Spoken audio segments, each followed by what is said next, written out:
마감의 정석입니다. 김정수 전문가 만나보시죠. 안녕하세요. 네, 안녕하세요. 반갑습니다. 정수자 김정수 전문가입니다. 네, 오늘장 한마디 알려주시죠.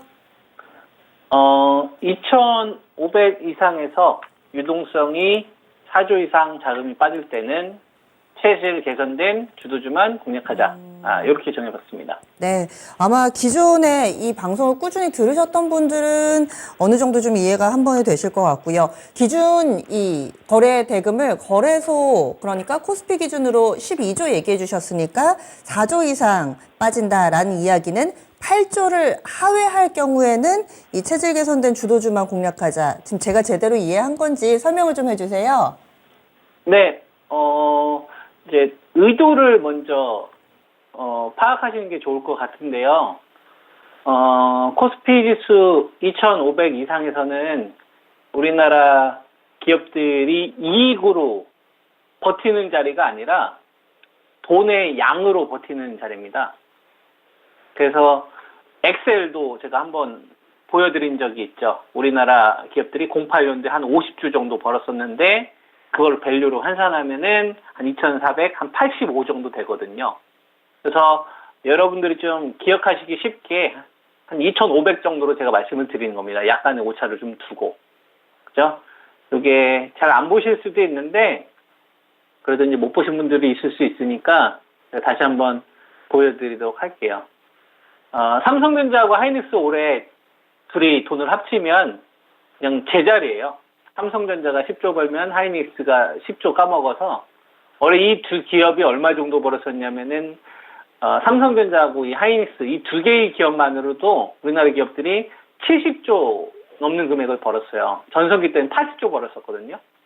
삼성전자하고 SK 하이닉스 이 두 개의 기업이 합쳐가지고 80조까지 벌었었던 기업이 제일 많이 벌었을 때는. 그리고 이제 평상시가 한 40조에서 50조 정도를 벌었거든요. 삼성전자하고 하이닉스 두 개의 기업만으로. 대단하죠. 요게 이번에 제로인 겁니다, 올해.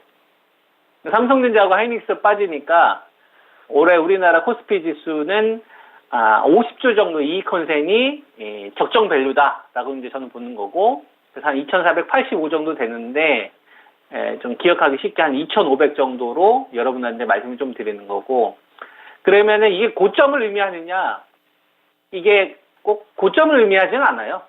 주식이라는 게 무슨 수학 공식처럼, 과열이라고 해가지고 이게 고점을 의미한다거나, 또 투매다, 폭락이다라고 해서 이게 저점을 의미하지는 않아요. 여러분.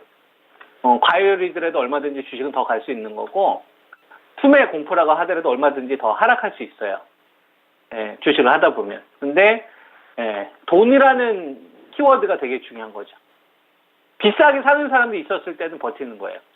그래서 제가 아마 이 유동성과 관련된 이야기를 정말 많이 했을 거예요. 제가 2,500 이상에서 유동자금 2, 3조 줄어들 때는 이익 증가는 주도주만 하자라고 하면서 지난주도 이야기해드렸었고, 그리고 이제 제가 배터리 따라가면 안 된다.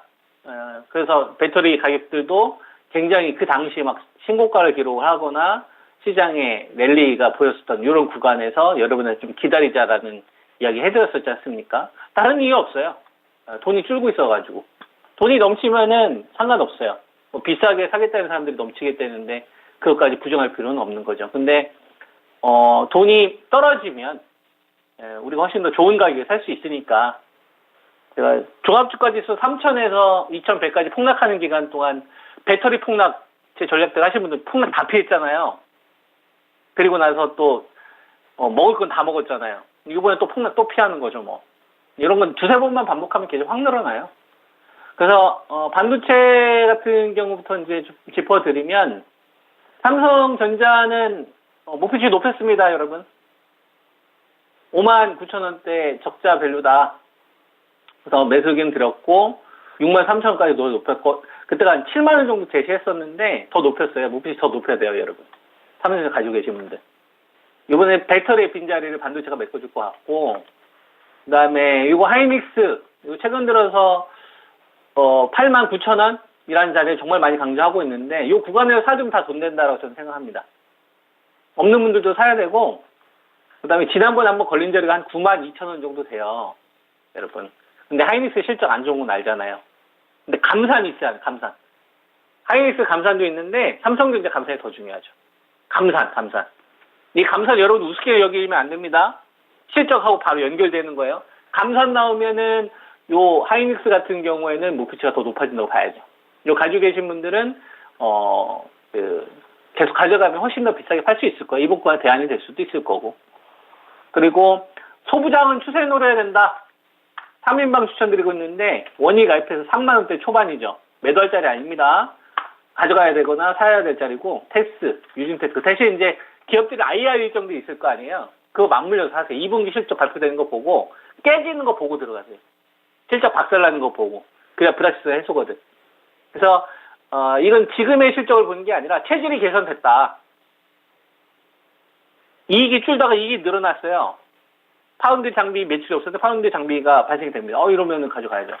그래서 이제 반도체는 작년도랑 비교해보면, 삼성전자 같은 경우도 보면은, 이익이 이제 벌어졌던 게 해소되고 있는 구간이니까 이런 게 이제 유리한 거고요. 여러분들한테 가격을 좀 수정했던 LG전자 10만원에서, 원래 10만원 깰 때까지 기다리려고 했다가 10만원에서 이제 11만원 사이에 들어가야 됐는데 이런 말씀 좀 드렸었지 않습니까? 그래서 이것도 한 11만 2,300원. 요런 거 단기 매매하기 좋죠.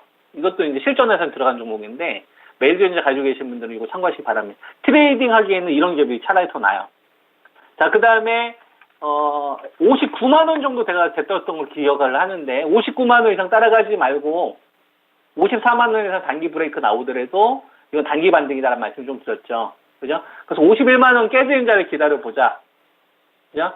255기가와트 이상은 증설이 돼야 될 테니까, LG 에너지 솔루션은 한 280기가와트 생산 캐파 정도의 밸류로 우리가 들어가면 되지 않을까 싶어요. 한 51만원에서 한 48만원, 좀 더 빠진다면 한 46만원. 여기서 이제 분할에 들어가는 거죠. 그러면 한 59만원, 61만원, 요 구간에서, 만약 이 정도 오면, 우리가 이제 이익을 좀 챙기셨던 분도 있을 거 아닙니까? 수익을, 배터리 주식을 꼭지에서 따라간 개인들도 있지만, 제 방송 보신 분들 수익을 챙겼을 거 아니에요? 기회는 수익을 챙기신 분들이 또 기회를 맞이하는 거예요. 조금 더 빠지면 될 것 같아요. 한 5, 6만원 정도? 왜냐하면은 유동성이 안 붙으니까 비싸게 살 필요 없다라는 이제 관점으로 제시를 하고 있는 거고, 삼성 SDI도 한 77만원 여러분한테 매도 의견 드리고 나서 조금 조정이 나오고 있지 않습니까? 기다려 보는 겁니다. 60만원대 초반. 안 올 것 같지만, 오는 주식들 하면 되는 거죠. 그리고 제가 여러분들에게 기다렸다 사야 된다. 39만원 이상은 유동성으로 버티는 거다. 포스코 홀딩스. 그죠? 따라가지 말자. 그때 제가 여러분들한테 제시했던 가격이 한 32만원에 34만원. 그래서 이 가격 오면 이제 여기서부터 이제 사야 할 생각을 하는 거예요. 그럼 트레이딩 하기에도 훨씬 더 좋은 거고, 이게 가격이 오는 주식이 있고 안 오는 주식이 있을 텐데, 어쨌거나 꼭지에 사는 사람들보다는 배터리는 이번 구간에 좀 잘 기다렸던 분들이 또 기회를 맞이하는 겁니다. 작년도 9월 달에 LG 에너지 솔루션 37만원에 매수하신 분들처럼 똑같이 하는 거고요. 그 다음에 에코프로비엠도 저 26만 5천원 이상 따라가지 말자라는 말씀을 계속 드렸었죠. 그때 한 29만원이나 30만원 정도 됐었던 것 같아요. 그때 제가 제시했던 가격이 한 22만원 정도 됐었죠. 그죠?